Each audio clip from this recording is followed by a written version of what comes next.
Hi friends, ഇന്ന് വൈകാശി വിശാഖം. നമുക്ക് സുബ്രഹ്മണ്യ സ്വാമിക്ക് ഇഷ്ട നിവേദ്യമായ മാമ്പഴക്കാടി എങ്ങനെ ചെയ്യുമെന്ന് നോക്കാം. അതിനാവശ്യമായ സാധനങ്ങൾ ഞാൻ 2 മാങ്ങാപ്പഴം എടുത്തിട്ടുണ്ട്. ചെങ്കവരിക്ക മാങ്ങയാണ്, അതാണ് സ്വാദ് കൂടുതൽ. അതിലേക്ക് 1 കപ്പ് തേങ്ങ പാലെടുക്കണം. കുറച്ച് കട്ടിയായിട്ട് പാൽ ചേർക്കാനുണ്ട്. ഒരു 2 സ്പൂൺ അരിപ്പൊടി, അരിമാവ് നല്ല നൈസായിട്ട് പൊടിച്ച് അത് ചേർക്കേണ്ടതാണ്. ഇത് പച്ചരി മാവ്.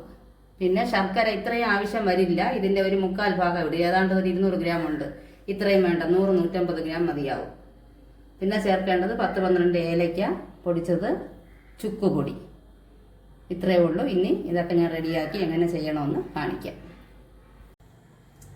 ഇനി നമുക്ക് 1 കപ്പ് വെള്ളം ഒഴിച്ച്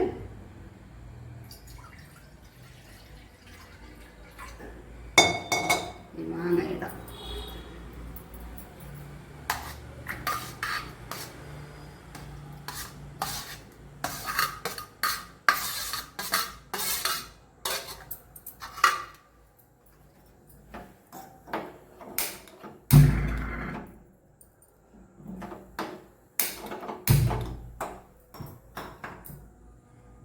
എന്നിട്ട് ശർക്കര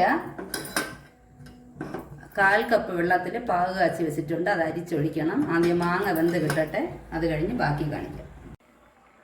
മാങ്ങ വെന്തിട്ടുണ്ട്. ഇനി നമുക്ക് ഈ ശർക്കര പാക് കാച്ചിയത് ഒഴിക്കാം.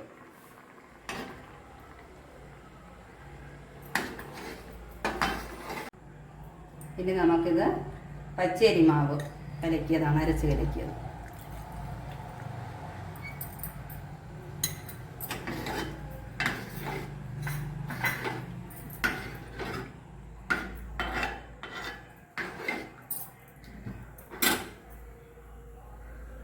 തേങ്ങാപ്പഴം,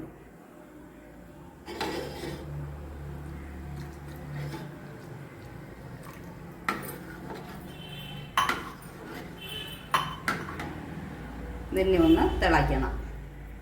ഇനി നമുക്ക് ഏലക്കാപ്പൊടി, ചുക്കുപൊടി.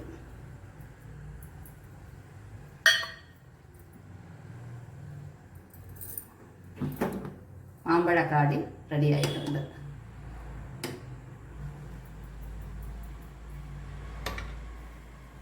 ഇത് ഭഗവാന് നേദിക്കാം. നമോ നമ വേദമന്ത്രസ്വരൂപ നമോ നമ ജ്ഞാന പണ്ഡിത സ്വാമി നമോ നമ വേദകോടി നാമ ശംഭുകുമാര